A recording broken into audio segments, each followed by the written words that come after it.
Assalamualaikum warahmatullahi wabarakatuh. Selamat datang di Traveling Channel. Di bulan Ramadan ini tidak ada salahnya kita untuk berwisata religi. Dan kali ini kami akan membahas tentang wisata religi Sunan Ampel di Surabaya. Kampung Ampel Surabaya merupakan sedikit dari kampung Arab di Indonesia yang sebagian besar masih dihuni penduduk asli dan kental dengan budaya moyangnya yang bermigrasi ke tanah Jawa ratusan tahun lalu. Meskipun ada akulturasi, mereka tetap berdagang dan mempertahankan kuliner seperti aslinya, sehingga menjadi daya tarik tersendiri bagi wisatawan yang berkunjung ke sana. Ampel Surabaya sudah lama dikenal sebagai destinasi wisata religi, dan tak hanya itu, Ampel juga menyuguhkan wisata lengkap mulai dari ziarah, belanja, hingga kuliner. Dahulu daerah itu dihuni oleh Sunan Ampel yang mempunyai nama kecil Raden Rahmat Rahmatullah, putra dari Sunan Gresik dengan putri Raja Campa yang bernama Dewi Chandrawulan. Raden Rahmat berdarah Yaman itu lahir di Kamboja dan bermigrasi ke Jawa. Ampel diambil dari kata Ampel Denta, yaitu daerah rawa-rawa yang konon merupakan hadiah dari Raja Brawijaya V Majapahit, yaitu Prabu Hayam Wuruk, setelah Sunan Ampel menikahi anaknya. Kemudian di kawasan tersebut dibangun masjid dan juga pondok pesantren yang kemudian berkembang luas dan berpengaruh di Nusantara dan mancanegara pada abad ke-15. Sunan Ampel merupakan salah satu wali Songo yang menyebarkan agama Islam di Nusantara di masa-masa awal.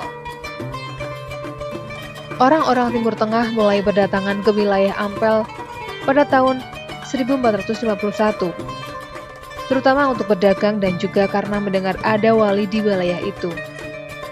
Kemudian di tahun 1820, gelombang besar pendatang Hadami dari daerah Hadramaut, Yaman Selatan, datang ke Surabaya. Mereka menempati kampung yang dekat dengan masjid dan makam Sunan Ampel. Di awal era 1900-an, lebih banyak lagi Hamadi yang datang, dikarenakan negara asal mereka terjadi konflik politik. Oleh karena itulah, wilayah Ampel juga dikenal sebagai Kampung Arab. Selain Surabaya, mereka juga datang dan menetap di Jakarta, Pekalongan, dan Bangil, selain di Sumatera. Jiwa kaum Hamadi adalah dagang, jadi mereka fokus pada aktivitas berdagang. Setelah usahanya maju pesat, mereka mulai membeli rumah-rumah di kawasan Ampel dan tinggal di wilayah itu hingga ke anak cucu.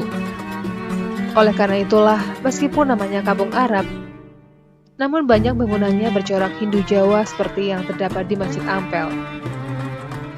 Banyak juga bangunan bercorak Eropa, Cina, dan Melayu, seperti yang terlihat di Jalan Panggung di kawasan Kampung Arab Ampel.